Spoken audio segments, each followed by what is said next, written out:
Hello dear students, welcome to the program titled as Vocational Education. Dear students, we will try to understand the meaning, history and significance of vocational education. We will also try to understand the problems in the implementation of vocational education and their remedial measures. In order to relate education with life and productivity, the concept of vocationalization of education was coined. The basic philosophy behind the scheme was that all students are not able to reach a higher academic level of education due to poverty, low intelligence and immediate need of earning livelihood, and also due to non-availability of higher education opportunities for such a huge population.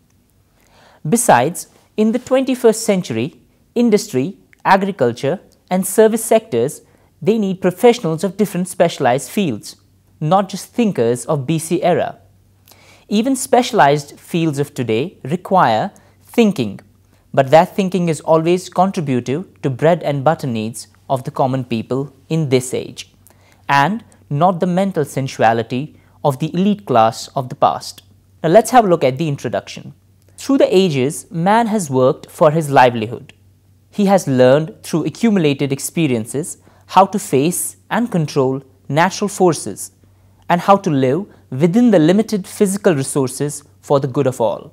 All this mass of rich human experience achieved through work has stimulated man to seek means and methods of increasing his efficiency in work. As a result, the method of learning through organized experiences has come into use. Apprenticeship or training under guild organization, which originated during ancient times and continued during the Middle Age, was among the first forms of organized learning. The vocational institute or school, which is relatively of recent origin, is a modern example of institutionalized learning to work through consciously organized instruction. Since the beginning of time, occupational knowledge and manual skill have, in one form or another, been transmitted from man to man and from generation to generation. This transmitting process, with its form of organization, has developed into the educational process that has now given rise to expansions and developments of what may be termed as vocational education. The diffusion of the occupational knowledge and the transmittal of the manipulative skill underlying occupations and calling of man may be interpreted as the forerunner of the various concepts of vocational education. In this broad sense, vocational education becomes that part of the total experience whereby man learns to carry on a gainful occupation proficiently and efficiently. The term vocational education, as used in this broad sense, is meant to cover both organized and unorganized methods of transmitting knowledge, skill and competencies. Let's have a look at the history of vocationalization of education in India. Vocational education continued from Vedic period to Rajput period and remained almost the same during the Muslim period. During the Mughal Empire, Indian people achieved great progress in technical and vocational fields of education. This was also a period of luxuries, which provided encouragement for production of fine arts. Many things of luxury like carpets, craft works in stone, metal and so on were produced. The most important profession was production of cotton clothes, which were exported to Burma, Malaya, Java and other countries. During the unchallenged rule of the British in India, poverty engulfed the majority of Indians. It was due to the constant exploitation by the British traders that Indian trades, industries and traditional vocations were destroyed. William Digby, a foreign traveller in the beginning of 20th century, described that nearly 10 crores of people were not getting sufficient daily food. Pointing out this tremendous decline in the condition of Indians within a few centuries, Pandit Nehru wrote in his book, Discovery of India, that the British destroyed the ancient village panchayat educational system, hundreds and thousands of schools, trades and industries of India. The British rulers were opposed to introduction of technical and vocational education because it would be detrimental for industry in England. In 1902, there were only few technical and vocational schools in India. Those were called technical schools only by name. After education became a transferred subject in 1921, technical and vocational subjects were included in curricula of high schools of different provinces. The provincial autonomy came into being in 1937, and only after 1937, expansion of technical, vocational and industrial schools started in the whole of India. By 1947, the year of independence, only 535 technical and vocational schools were in existence. This was due to extreme love for English style of living, white-collar jobs and hatred for manual work. This attitude towards technical and vocational education got changed in the independent India. It was well realized even at the time of the first Indian Education Commission, which was also called Hunter Commission of 1882, that the present system is too academic to be of material help in increasing national wealth. Mudaliar Commission 1952-53 recommended fostering of manual labor and promotion of technical skill for the advancement of industry and technology. Kothari Commission 1964-66 pointed out that the existing system of education is largely unrelated to life. In order to secure proper development, education must be related to productivity. Humayun Kabir was of opinion that the basis of prosperity of any nation was the scientific and vocational education. The examples are USA, USSR, Germany and Japan. Nearly 100 years ago, America was a pretty backward country. Russia under the Tsarist rule was not reckoned among the progressive countries, but now decidedly USA and Russia are the world's greatest powers. Germany and Japan suffered tremendous losses in the World War II, but soon they have regained on account of rich technical and vocational education. The conceptual evolution. The Education Commission 1964-66 also recommended the introduction of work. Experience should be given high priority and be integral part of general education and vocationalization of education, especially at the secondary level. The Commission ambitiously suggested that the work experience may be introduced in at least 20% of schools by the end of 4th plan and in all the schools by the close of the 5th 5-year plan period. Consequently, vocationalization of education was to be a major thrust in educational reform during 5th plan period. Efforts were made both at the central and state levels to clarify the concept of work experience. It helps in forging a link between education and productivity, which is indispensable for realizing the national goals. Work experience was regarded as an effective tool of education for relating education to life. At one place in their first report, the Commission defined work experience as participation in productive work in school, in home, on a farm, in a factory, or in any other productive situation. This work experience is also very closely related to basic education. In actual practice, the productive work of basic education was restricted to indigenous craft of the village employment pattern. While suggesting the programmers of the different stages, the Commission recommended that simple handwork might be introduced to the lower classes of primary schools. At the lower secondary stage, it could take the form of workshop training, and at the higher secondary stage, it emphasized on work experiences on farms and in industrial and commercial establishments. Work experience, at least from the higher secondary stage, should result in someone earning for the student either in cash or kind. The concept of work experience developed by the NCERT in an All India seminar defined this activity as need-based problem solving, forward-looking, realistic, productive and manual. It is related to the basic needs of man, namely food, shelter, clothing, health and recreation. Meaning and concept of vocationalization of education. There are several defining and meaning of vocationalization of education or training. Most of these have arisen from traditional practices and the meaning of terms used and their implication. An examination of these will reveal the basic differences for certain practices and relationships in vocational or occupational education, which are fundamental in nature and relations and in programmers. One such concept is that vocational education is the education or training of workers. Its origin may be traced to the early apprenticeship training practices. This concept employs any kind of education or training in which a worker participates is vocational education. It also suggests that humans have dissimilar ability, and the persons having neither the capacity nor the desire to study the traditional curriculum be prevailed up to opt for vocational trades, more adapted to their tastes and ability.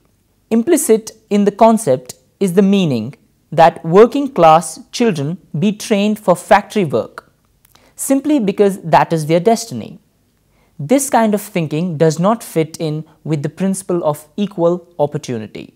Another concept is that vocational education is the education for manual work. This concept centers on the ideas of ability to work with hands rather than mind, with a curriculum of certain manual activities like leather work, woodwork, metal work, drawing work, etc. The knowledge and skills learned from such education or training just underlie mental activity relevant to the curriculum, but without relevance to specific occupational competence. This concept has resulted in the present-day practice of placing dropouts, physically handicapped, and socially disadvantaged young people in vocational courses without considering learners' interest and ability. A sizable proportion of vocational institutions, other than ITIs, in our country may perhaps be described as manual training institutions. Yet another concept of vocational education is education in certain specified subjects, which may be of vocational or technical nature, generally confined to secondary stage of education. This concept implies that a specified part of curriculum is vocational or technical, the remaining part falling under general or liberal education coverage. Here, vocational education is not designed to take the place of general education, but to supplement it.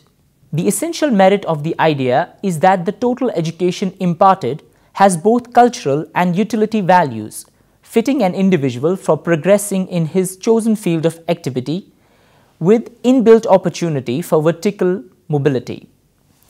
Technical high school type of education in our country is the example. Finally, there is the concept that vocational education is education for productive purposes or socially useful productive work.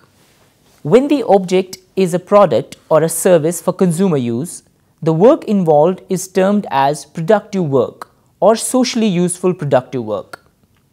Implicit in this modern concept is the meaning that as the individual seeks and finds new and improved ways of working through education or training, he increases his vocational efficiency. Gainful pursuits, regular occupations or vocations are becoming increasingly important in our industrialized society. Vocational education for productive work basically provides learning experience of a vocational nature, training learners to fit the requirements of a hierarchical workforce. This concept is in accord with the present-day movement of education for individual needs, education with the purpose to prepare persons who would contribute to industrial, agriculture, and commercial efficiency. This concept also leads to the theme that all education, when considered in relation to the great masses of the people of a country, must be measured finally by the single test of usefulness and utility. Education imparted in this manner should aim at the development of proficient workers as well as good citizens. Significance of vocational education. Among the basic institutions of civilized society, One of the most significant is vocation. Upon the continuing success of this institution depends the existence of all the others. The home, the state, the church, the school, and the courts of justice all are supported by the vocations of the people. If the population of a community or of a nation is improperly distributed among the essential vocations, every aspect of community or national life suffers. Furthermore, where progress of the vocation is retarded, all other social institutions are found to be unprogressive and all human level remains at a low level. Hence, it is important that every generation looks well to the proper development of vocations and that the institution be generally regarded as basic and the major concern of society. Let's have a look at some general principles of vocational education. Principles of vocational education serve a useful purpose in the delineation of policies, processes, and procedures underlying vocational education. They are derived from past experiences and judgments that have proved to be satisfactory and effective. Principle growing out of the deliberations, general agreement bodies interested in and concerned with vocational education find incorporation in the basic vocational educational laws. The general principles of vocational education are delineated below. They are established principally on the basis of rich experience and judgment of the late Dr. Charles, a leader in vocational education in the USA. Dr. Charles was acknowledged as a great authority on vocational education.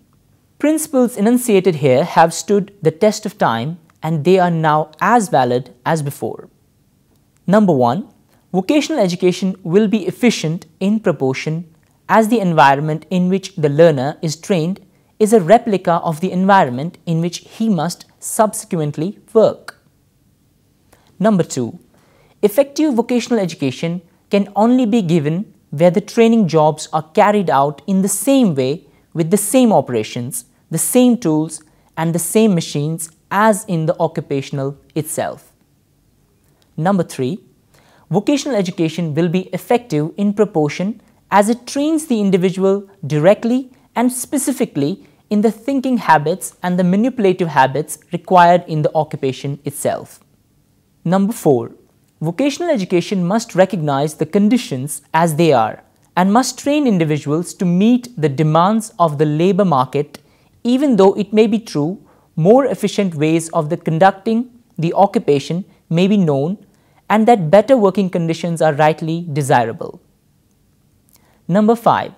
Vocational education will be effective in proportion as it enables each individual to capitalize upon his interest, aptitudes, and intrinsic intelligence to the highest possible degree. Let's have a look at the needs of youth and adults. The success of the nation's economy depends in no small part but on the proficiency of the nation's workers. These workers have used various means to acquire proficiency. In times past, proficiency was acquired either by pickup method or apprenticeship. The pickup method through the years has proved costly and inadequate, and the apprenticeship system is applicable only to a limited number of occupations and workers. These two methods alone will not provide the number of workers and the quality of workmanship required for the present-day labor force. So, programs are needed for the group of youth attending the full-time secondary school. The vocational courses designed for a youth who will end his full-time schooling at the secondary school level should provide this individual with knowledge, skills, and attitudes that will enable him to enter an occupation and plan and carry out the additional training required for advancement. Programs of vocational education are needed for youth and adults attending a post-secondary school, such as a junior college or technical institute, where they may secure education or training for the more highly skilled trades and technical positions. A third type of vocational training is needed for the group of young people who have left the full-time school for their regular employment. Many of them leave school to take positions requiring limited knowledge and skill. Frequently, these positions are of unemployment because of limited training. These persons require a training program that will permit them to spend part-time in school and the remaining remunerating work for self-support.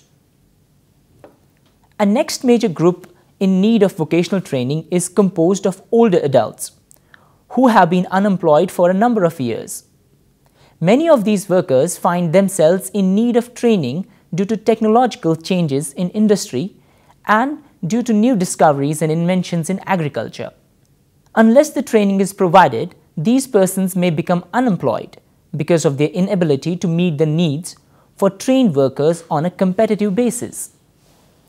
Programmers of vocational education and rehabilitation are needed for workers who have become mentally or physically handicapped. These workers, because of their handicaps, are no longer able to follow their usual occupations and must be retained for positions in keeping with their disabilities. Need of society. Society recognizes the fact that every citizen should be equipped to contribute effectively to the welfare of the group. The highest possible welfare is achieved only when each individual produces to the limits of his maximum capacity. For this reason, the necessity for equipping each person for some occupation is a fact that even the most primitive society has recognized. Society has recognized that youth and adults need not only vocational competencies, but also general abilities. Both general and vocational education would accomplish the following. Number 1. Equip the youth to enter an occupation suited to his abilities and offering reasonable opportunity for personal growth and social usefulness. Number 2. Prepare him to assume the full responsibilities of citizenship. Number 3. Give him a fair chance to exercise his rights to the pursuit of happiness. Number 4. Stimulate intellect curiosity, engender satisfaction in intellectual achievement, and cultivate the ability to think rationally. And number 5. Help him to develop an appreciation of the ethical values which undergird all life in a democratic society. Problems of vocational education and their solutions. Number 1. Problem of creating favorable attitude towards manual work. The person engaged in manual work is looked down upon in India. Due to this reason, people opt for manual jobs only as the last option. Since vocational education is directly related to manual work, students who go for this education consider themselves to be inferior. This problem can be solved only by engaging students, teachers, and principals in manual works since the very beginning. More time should be allotted for practicals in the timetable. Number 2. Defective curriculum. Curriculum in vocational courses does not match to the local needs and interests of children. In India, where 2/3 of the population is engaged in agriculture, work experience and agricultural sciences should be the regular part of curriculum.